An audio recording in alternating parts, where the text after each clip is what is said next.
Hello, what's up mga ka-J-Vlog? Welcome ulit sa panibagong video, and for today's video, i-game test natin itong iPhone 14 Plus ngayong 2024. Maganda pa kaya to for gaming? Tara mga ka-J-Vlog, check natin.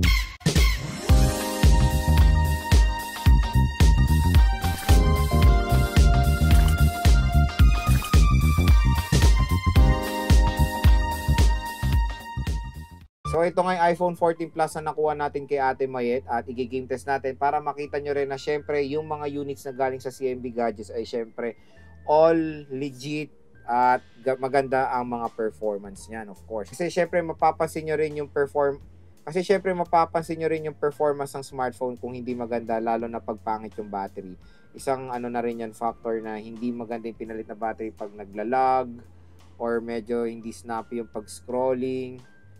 And ayun, 5 games ang ating itetest. Meron tayong ML, Honor of Kings, COD, Genshin at Firelight 84. So first na lalaroin natin is ML. Ito settings natin, refresh rate ultra, graphics ultra, HD mode naka-on, outline on at shadow naka-on.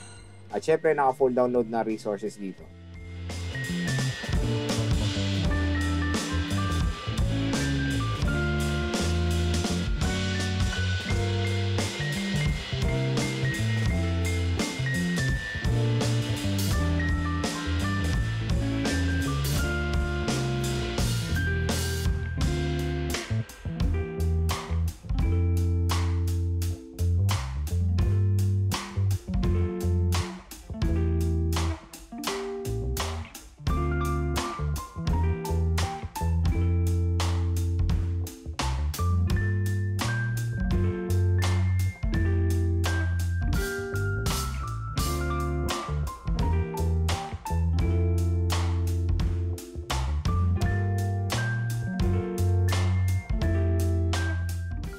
So pagdating sa ML, kung makikita nyo naman ay playable naman siya dito sa iPhone 14 Plus.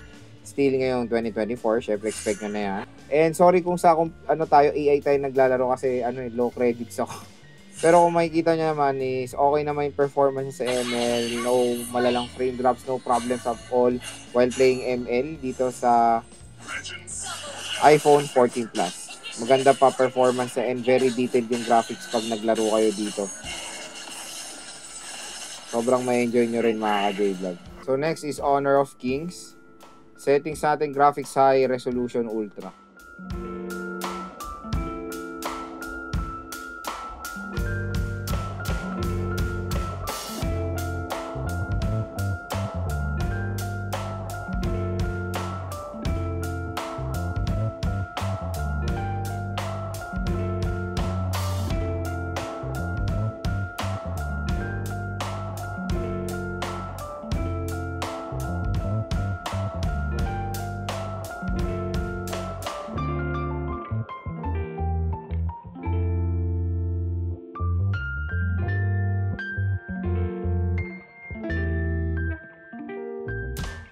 So pagdating sa Honor of Kings, solid din ang performance dyan ni iPhone 14 Plus sa mataas sa settings. Super playable naman siya.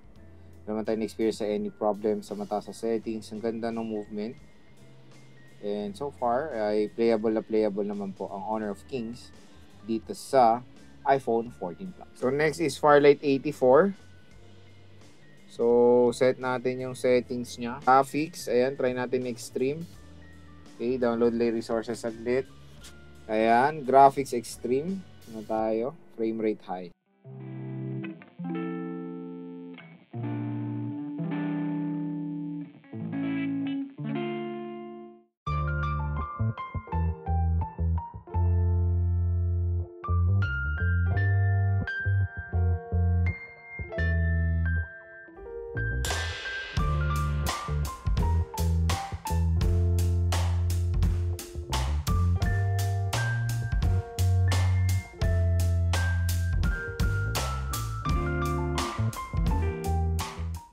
So, Firelight 84, kung makikita nyo naman, super smooth din ang performance dyan ni iPhone 14 Plus. Ayan, no? Wala tayong experience sa any problems at all while playing Firelight 84 dito. Ayan, no? Kahit na may enemy tayo, ay nakakaya niya ng walang kahirap-hirap ang Firelight 84. At mataas pa settings yan, extreme. Ayan, no? Ganda ng movement. So next is COD. Set natin settings sa both Battle Royale and multiplayer. Graphics very high, frame rate max.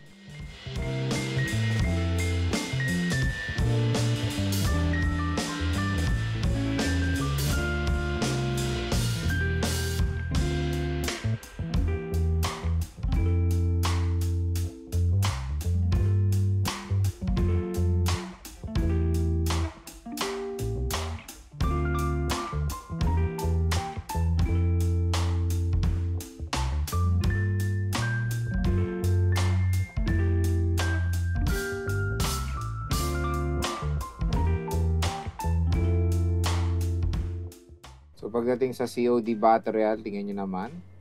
Smooth. Gandang graphics. Wala tayong experience sa any problems while playing.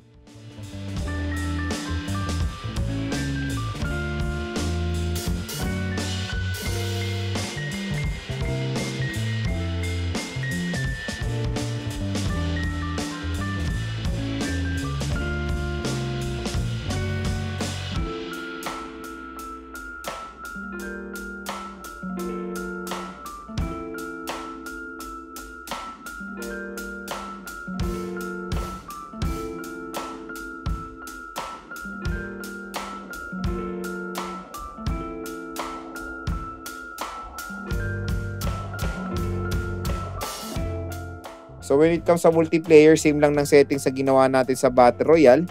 Ay mas okay yung performance sa multiplayer, mas smooth, syempre mas lighter yung load neto. Kahit na may kalaban, ang ganda ng rotation ng player, nakaka-move tayo ng mabuti, sobrang smooth. At kahit na may kalaban tayo yung 1v1 ba na okay na okay siya, okay na okay yung kanyang performance. At yun nga, naka-high setting siya or pinakamataas sa setting sa ma-offer, pero yakang-yaka niya mga J-Vlog na kaya niya nang walang kahirap-hirap dito sa iPhone 14 Plus.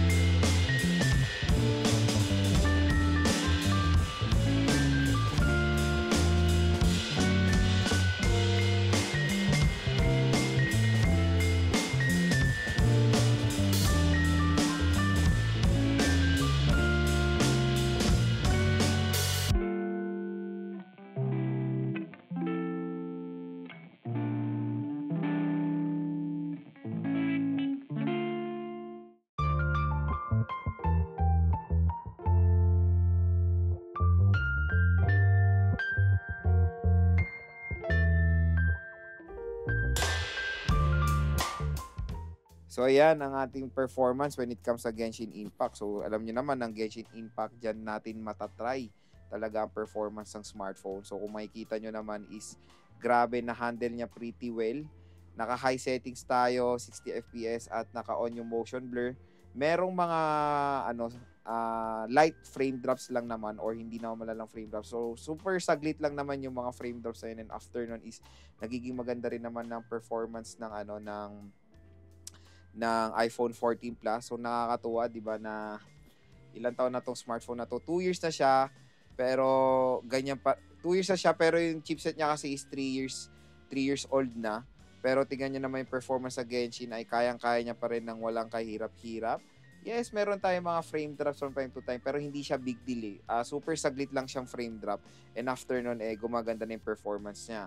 And quick reminder lang, pag maglalaro kayo ng matagal ng Genshin tas saka high settings, expect nyo na medyo mag-overheat din to from time to time. Pero sa paglalaro natin ngayon, wala naman tayong experience sa overheating or nagiging warm yung smartphone. Wala naman tayong experience sa ganyan. Pero pag nakita nyo na nag-auto-dim na yung smartphone, yun na yung senyales na mag-overheat na siya, and pag nag-overheat, doon tayo maka-experience sa mga malalang frame drop. So yun mga ka-J-Vlog, nakita nyo na ang gaming performance ng iPhone 14 Plus. Kung makikita nyo naman, lahat ng tinest nating games ay very playable dito sa smartphone na to. So yun nga, 2 years na tong smartphone na to, pero yung chipset niya ay 3 years na, pero still kayang-kaya pa rin makipagsabayan nitong smartphone na to sa mga mid-range smartphone, kumbaga. Very powerful pa rin yung Apple A15 Bionic chip until ngayon, and even ilang taon pa sa market itong smartphone na to ay matik malakas pa tong si iPhone 14 Plus. ang pinaka the best na napansin ko sa smartphone na to is yung battery. Totoo nga na maganda talaga ang battery ng iPhone 14 Plus kasi nung naglaro tayo dito, hindi pa rin siya na-low, napakatagal mabawas ng yung battery percent niya. So when it comes sa battery performance ng 14 Plus, sobrang hands down ako dito sa smartphone na to. So yan din yung magiging advantage sa iPhone 14 Plus, kaya kung naghanap kayo ng isang iPhone na base model na gagamitin nyo na merong magandang battery performance and malaking display, maganda rin consider si 14 Plus kasi ito yung first ever Plus version sa base model ng iPhone.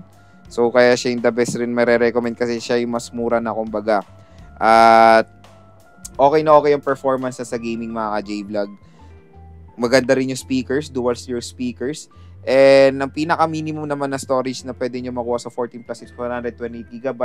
Pagdating sa 128, nakapag-install naman tayo dito ng mga games, diba? 128 is minimum na talaga yan. Pero kung talagang into gaming kayo, 256 is better option. Pero medyo mahirap maghanap ng 256 ang 14 Plus, lalo na sa Green Hills. Karamihan talaga makikita nyo is 128. Kaya 128 naman mga ka-J-Vlog is okay pa naman yan. Don't worry, marami pa naman kayo malalagay na games dito sa iPhone 14 Plus. And again, kung interested kayong bumili ng iPhone 14 Plus, syempre doon tayo sa mga nire-recommend nating shop sa Green Hills, sa mga legit shop. CMB Gadget, ZMB Cellphone Accessories, and of course, Malin Gadget Shop. Yung mga links ng kanilang mga Facebook pages sa description box, check nyo na. Sabihin nyo lang na panood nyo sa vlog, automatic yan. 500 pesos cash discount. So yon, definitely maganda pang gaming itong 14 Plus ngayon 2024, even ilang taon pa to.